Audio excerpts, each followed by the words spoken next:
Unidad de Gestión Educativa Local número 14 de Ollón.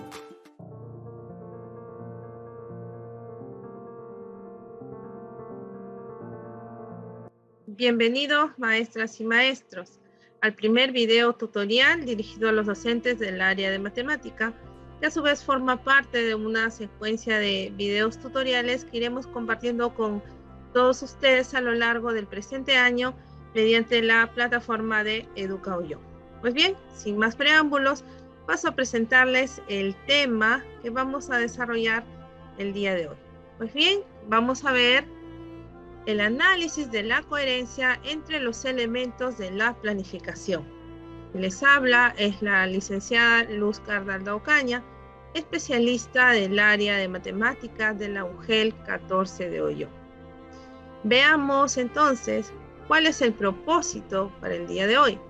Es el de fortalecer las competencias de los docentes del área de matemática en el proceso de planificación curricular, garantizando la coherencia entre sus elementos y el propósito de aprendizaje. Para ello, vamos a nosotros iniciar formulándonos las siguientes preguntas. ¿Cómo nos orienta el marco del buen desempeño docente en nuestra práctica pedagógica? ¿Cómo planificamos? ¿Cuáles son los elementos básicos de una planificación curricular? ¿Cómo determinamos la relación entre los elementos de la planificación curricular? Pues bien, a lo largo de este video tutorial iremos dando respuesta a cada una de estas preguntas. Y empezaremos, ¿no? ¿Cómo nos orienta el marco del buen desempeño docente en nuestra práctica pedagógica? Recordemos, el marco del buen desempeño docente define los dominios, las competencias y los desempeños que caracterizan una buena docencia y que son exigibles a todos los docentes. Básicamente, ¿no? Es la brújula que va a orientar nuestro trabajo, nuestro desempeño docente, ¿verdad? Recordemos también que este marco está organizado en 4 dominios, ¿no? El dominio 1, que es la preparación para el aprendizaje de los estudiantes. El dominio 2, que es la enseñanza para el aprendizaje de los estudiantes. El dominio 3 es la participación en la gestión de la escuela articulada a la comunidad. Y el dominio 4, que nos habla del desarrollo de la profesionalidad y la identidad docente. Como podemos ver, y recordando el propósito del día de hoy, vamos nosotros a centrarnos en el proceso de planificación. Para ello, entonces, debemos de ver ¿cuál? El dominio 1, que nos dice preparación para el aprendizaje de los estudiantes. Y si bien es cierto, este dominio a su vez contiene 2 competencias, vamos a enfatizarnos nosotros en la competencia número 2. ¿Y qué nos dice? Recordemos que nos dice esta competencia, ¿no? Dice, planifica la enseñanza de forma colegiada, garantizando la coherencia entre los aprendizajes que quiere lograr en sus estudiantes, el proceso pedagógico, el uso de los recursos disponibles y la evaluación en una programación curricular en permanente revisión.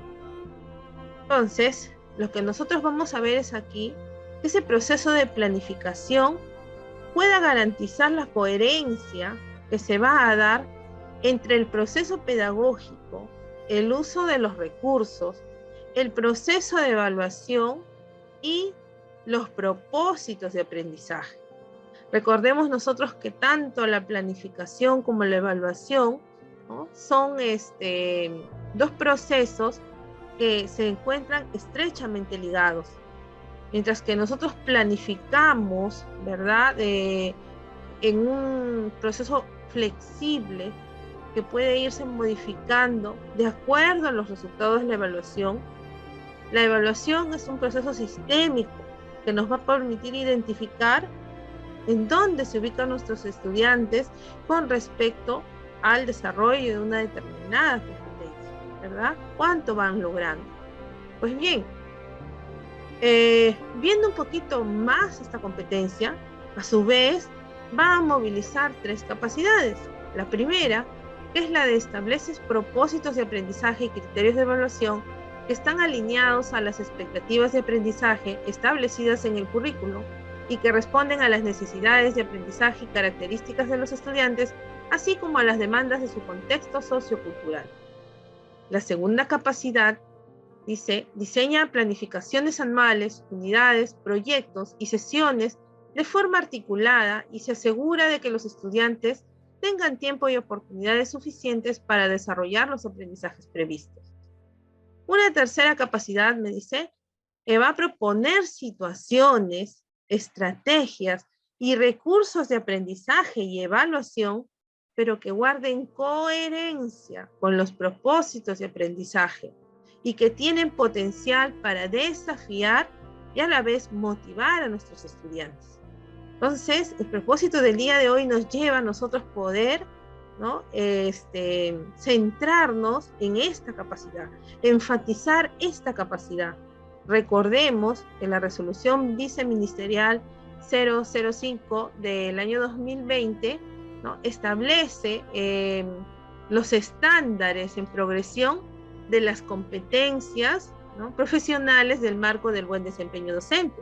E incluso, ¿no? nos proporciona las capacidades y nos da las rúbricas, ¿no? que van en nivel de logro de creciente complejidad, ¿no? y que es a donde todos los docentes debemos de apuntar, llegar, ¿verdad? En pocas palabras, ¿no? ¿De qué nos habla esta capacidad? Que nosotros debemos de ver situaciones de aprendizaje, estrategias para el desarrollo de la competencia, recursos, ya sea internos y externos, y el proceso de evaluación sean todos estos coherentes con los propósitos de aprendizaje que nosotros nos hemos planteado. Mirando detalladamente la capacidad, propone situaciones, estrategias y recursos de aprendizaje y evaluación que guardan coherencia con los propósitos de aprendizaje y que tienen potencial para desafiar y motivar a los estudiantes, ¿no? En el diseño de estos procesos pedagógicos es fundamental que podamos asegurar esta coherencia entre los elementos que los componen. Entonces, para ello, ¿no? Dicen que en un primer nivel de correspondencia se va a dar entre esa situación de aprendizaje que yo formulo para el logro de mis aprendizajes, ¿no? las estrategias que voy a emplear y los recursos internos y externos a los que yo voy a echar mano, por decirlo así, deben de corresponder, deben de guardar coherencia con el propósito de aprendizaje que yo me he planteado. En un segundo nivel también me dice que involucra que el proceso de evaluación también guarde coherencia con estos propósitos de aprendizaje. Es decir, que exija poner en juego los aprendizajes que se buscan desarrollar. Y recordemos, ¿no? que nos dicen las orientaciones para el desarrollo de las competencias en el currículo nacional. Es necesario que nosotros podamos, en función ya a nuestro propósito de aprendizaje, formular, plantear una situación que me permite el logro de esos aprendizajes, de esos propósitos, y a la vez también me permita realizar el proceso de evaluación. ¿Y cómo deben de ser estas situaciones? Desafiantes, pero también motivadoras. Desafiantes porque va a involucrar actuaciones complejas por parte de mis estudiantes, pero que a la vez también son alcanzables, ¿no? Y motivadoras porque responden a los asuntos relevantes del entorno y a los intereses de los estudiantes. Recordemos también que nos dicen, ¿no? en las mismas orientaciones para el desarrollo de las competencias, que nosotros debemos de motivar a los estudiantes, generar el interés de los estudiantes cuando ellos tengan claro qué es lo que van a aprender y cómo es que se les va a evaluar, ¿verdad? Y todo esto debe de ser dado a conocer con bastante claridad a los estudiantes, teniendo en consideración sus propias características. Y una vez más, ¿no? ¿Qué es lo que vamos a relacionar? Esa situación de aprendizaje en la cual van a aprender. Las estrategias, los recursos y el proceso de evaluación tengan coherencia con nuestro propósito de aprendizaje. Y nos determina también, ¿no?, la resolución viceministerial 005, ¿no?, que un docente se hace más experto en esta capacidad en medida en que logra proponer situaciones de aprendizaje y evaluación que respondan cada vez a la exigencia de ser desafiantes pero alcanzables por nuestros estudiantes, y así como a la diversidad de sus intereses, que respondan al interés de mi estudiante, ¿no? Muy bien. Recordemos entonces ahora cómo planificamos. Para ello, vamos a ver una vez más los procesos de la planificación ayudados con nuestra famosa dona de la planificación, ¿verdad? Recordemos, nosotros hemos determinado el propósito de aprendizaje en función o con base en las necesidades identificadas. Esas necesidades de aprendizaje que hemos logrado identificar a través de los insumos con los que hemos podido contar en nuestras instituciones educativas, ya sean las actas de evaluación, los registros que describen el progreso de nuestros estudiantes, el nivel de logro de nuestros estudiantes con respecto a la competencia, incluso la evaluación diagnóstica que ya muchas de las instituciones educativas ya han aplicado en su debido momento para poder obtener, ¿no?, clarificar cuál es esa brecha existente, ¿no?, entre nuestros estudiantes y el estándar del ciclo a alcanzar. En función a ello, determinamos cuál es el propósito de aprendizaje. También debemos establecer los criterios para recoger evidencia de aprendizaje sobre el progreso de los estudiantes. Es decir, ¿no?, debemos de tener claros cuáles son esos criterios que me van a mí a permitir valorar esas evidencias de aprendizaje y a la vez poder tener claridad con respecto a dónde se ubica mi estudiante en el desarrollo de esta competencia. Y para todo ello, el maestro también debemos de plantear, diseñar, organizar situaciones, estrategias, condiciones pertinentes, lo dice ahí, que sean pertinentes a mi propósito de aprendizaje. Y recordemos, ¿no?, esta situación debe de ser desafiante, debe de ser muy potente, debe de retar a mi estudiante, debe de permitir que pueda establecer esa relación entre sus saberes previos y el nuevo conocimiento, ¿no?, y que mi estudiante pueda demostrar su actuar competente a través del desarrollo de esa situación planteada. Muy bien. Recordemos también cuáles son los niveles de la planificación curricular. En una primera instancia, la programación anual, en la cual vamos a organizar de forma secuencial y cronológica nuestras unidades didácticas que vamos a realizar durante el año. La programación de las unidades didácticas, que a su vez también van a organizar de forma secuencial y cronológica a las sesiones de aprendizaje que se van a desarrollar durante esta unidad. Y la programación de las sesiones de clase, ¿no?, que van a organizar también de forma secuencial las actividades que van a desarrollar en la sesión. Todo esto obviamente mirando el propósito de aprendizaje en el caso de mis sesiones, de mis unidades didácticas, ¿no? Bien. ¿Cuáles son esos componentes claves de la planificación de unidades y sesiones? Pues bien, como ya lo habíamos dicho, ¿no?, empezamos por los propósitos de aprendizaje que se los planteamos en función a esas necesidades que ya hemos identificado.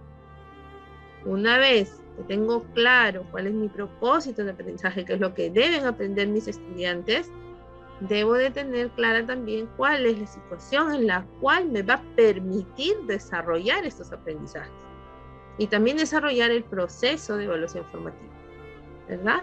Entonces, tengo que tener también clara cuál es la situación en la cual mis estudiantes van a aprender.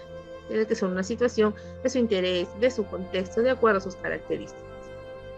También debo de plantear y de formular mis criterios e instrumentos de evaluación. Mis criterios que me van a permitir, ¿no?, valorar la evidencia de aprendizaje y a su vez me va a permitir obtener información del nivel de logro con respecto al desarrollo de la competencia de mi estudiante. También vamos a tener la secuencia de actividades que me va a organizar de forma secuencial, ¿no? Todo el trabajo que voy a realizar y mis materiales y recursos, entre ellos, por ejemplo, los cuadernos de trabajo que también podemos ir empleando en cada uno de los encuentros con nuestros estudiantes. Pues bien, ¿cómo se determina la relación entre los elementos de la planificación curricular? Vamos a verlo a través de un ejemplo. Vamos a analizar la relación entre los elementos de una unidad de aprendizaje y la sesión de aprendizaje. Cómo estos deben de guardar esa coherencia, ¿no? Entre cada uno de esos elementos. Pues bien, veamos una unidad de aprendizaje para el primer año de secundaria, que tiene planteado el siguiente propósito. En este caso, van a trabajar o van a desarrollar la competencia resolver problemas de cantidad, que ha sido una de las competencias que se ha identificado como necesidad de aprendizaje. Esta competencia va a movilizar 4 capacidades, que se traduce cantidades de expresiones numéricas, comunica su comprensión sobre los números y las operaciones, usa estrategias y procedimientos de estimación y cálculo, y argumenta afirmaciones sobre las relaciones numéricas y las operaciones, ¿no?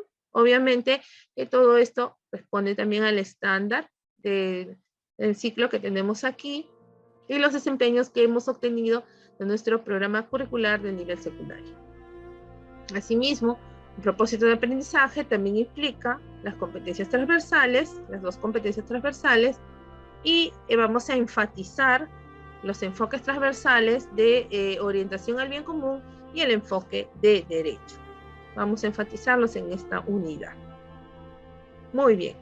Otros de nuestros elementos que debemos nosotros de formular en función a ese propósito también es nuestra situación significativa. Para este caso, hemos planteado la siguiente situación significativa: organizando la economía familiar. Dice así, ¿no? Actualmente, nuestro país está enfrentando una crisis política que nos ha llevado a enfrentar, a su vez, una crisis económica. A diario, las familias se encuentran con los incrementos de los productos de primera necesidad, algunos de ellos en más del 100%, lo cual afecta a la economía familiar. Hace unas semanas, las verduras, por ejemplo, incrementaron sus precios de manera desorbitante. El azúcar, de costar 2,50 soles, ahora cuesta 4,50 soles. Lo mismo con los combustibles, el aceite, el gas, por mencionar algunos. Esta situación preocupa a las familias, ya que siempre se maneja un presupuesto de gastos familiares, el cual ahora varía constantemente. Frente a esta situación, el gobierno decidió incluso elevar el sueldo mínimo, pero no sabemos si realmente este incremento logre sostener la canasta familiar. ¿Cómo podríamos ayudar a organizar el presupuesto familiar? Veamos, ¿no? Currículo Nacional nos da pautas claves acerca de cómo debe de ser nuestra situación significativa. Y nos dice, ¿no?, que esta situación significativa debe relacionar sus saberes previos con la nueva situación. Como sabemos, son estudiantes de primer año de secundaria, vienen del nivel primario, con sus conocimientos acerca de los números naturales. Ahora vamos a empezar un nuevo campo numérico, que son los números enteros, ¿no? Vamos a ir relacionando lo que ellos conocen de los números naturales para poder construir estos nuevos conocimientos. Me dice que esta situación significativa también debe de responder a los intereses de mis estudiantes. Son estudiantes de primer año, han estado 2 años en el hogar, han visto muy de cerca la organización familiar, los gastos y también los ingresos que se van generando en el hogar. Entonces, es una situación que preocupa a la mayoría de los integrantes del vínculo familiar y también, por ende, preocupa pues, a nuestros estudiantes del primer año de secundaria. Entonces, es también de su interés, ¿no? También están motivados y preocupados por esta situación. Otra de las características es que ofrezcan posibilidades de aprender. Como les decía anteriormente, ya hemos identificado cuál era la necesidad de aprendizaje de los estudiantes. Ahora, esta situación les va a posibilitar poder a ellos ir aprendiendo, ¿no?, ir adquiriendo el desarrollo de la competencia resuelve problemas de cantidad mediante trabajo con los números enteros. Y también me dice que esta situación debe retar las competencias de los estudiantes, ¿no? me presenta aquí un reto, ¿no? ¿Cómo podríamos ayudar a organizar el presupuesto familiar? Ese es el reto que tienen los estudiantes, ¿no? Ayudar a poder organizar un presupuesto familiar dentro de sus hogares. Entonces, para poder hacerlo, vas a tener que poner, ¿no?, en juego su actuar competente. Va a tener que echar mano a todos sus recursos internos, externos, para poder darle solución a este reto que se le está planteando a través de esta situación simultánea. Pues bien, ¿qué otro elemento debíamos de ver? Los criterios de evaluación, las evidencias, ¿verdad? En este caso, hemos formulado nosotros como evidencia, como producto de la unidad, elaboramos el presupuesto familiar. Recordemos, ¿no?, estas evidencias son las que nos van a dar cuenta de qué sabe o qué puede hacer mi estudiante en una situación, en un contexto determinado. Entonces, hemos formulado los criterios de evaluación para la presente unidad en función al estándar, ¿no? Tenemos las capacidades en función a cada una de ellas para poder ver el desarrollo de la competencia. Se han formulado los criterios de evaluación. En primer momento, los estudiantes identificarán datos en la situación planteada sobre un presupuesto mensual de la familia y van a relacionar estos datos, los cuales van a convertir en relaciones numéricas, ¿no?, en expresiones numéricas o números enteros.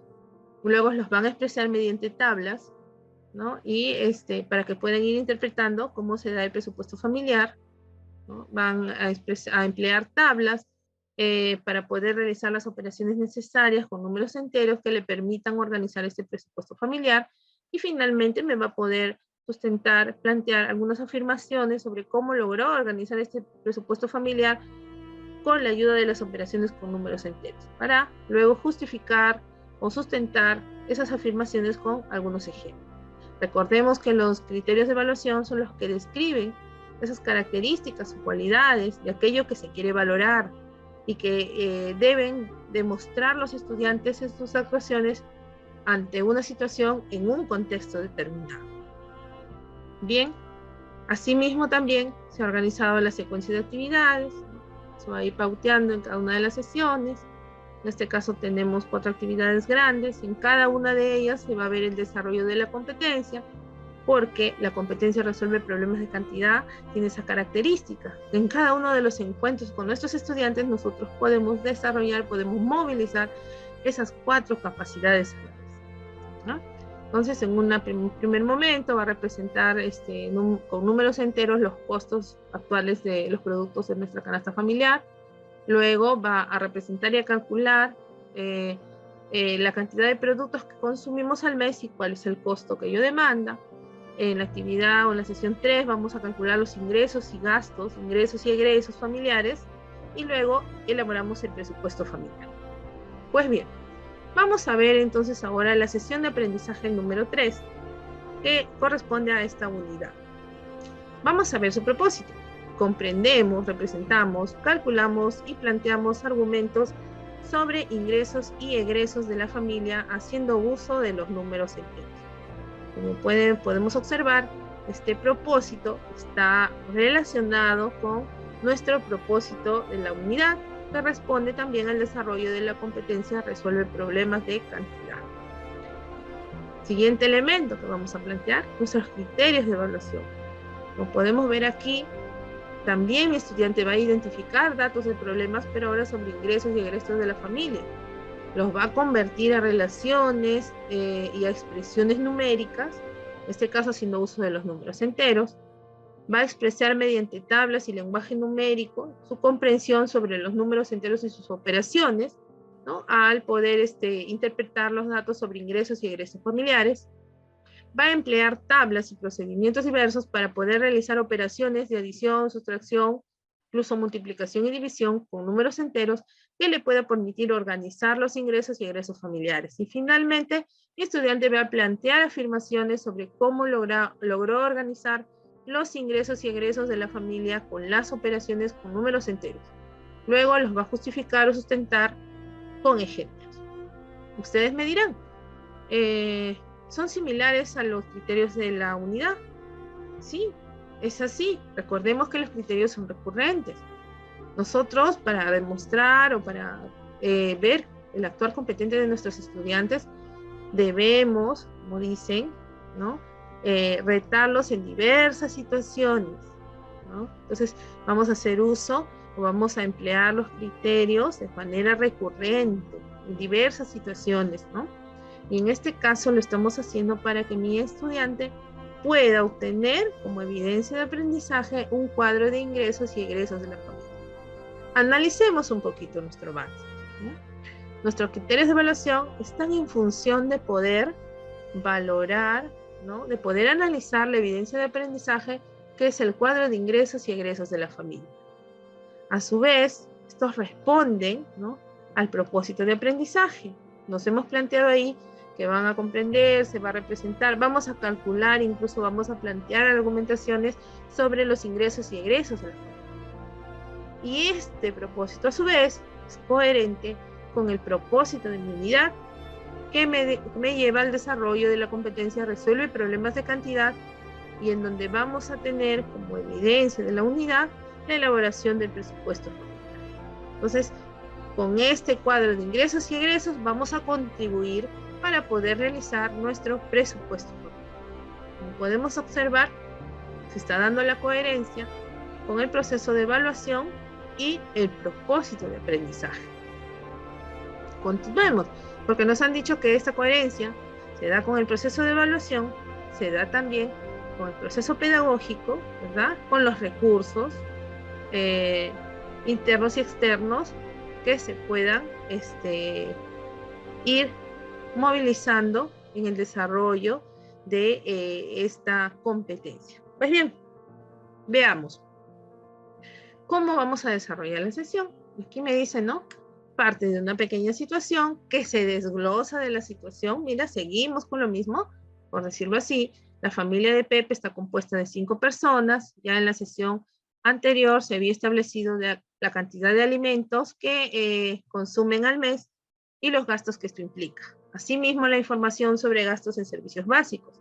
Si sabemos que el papá de Pepe trabaja y gana 350 soles semanales y por algunos trabajos extras, un promedio de 70 soles semanales, y su mamá obtiene de su negocio de desayunos un promedio de 800 soles al mes, preguntas, ¿no?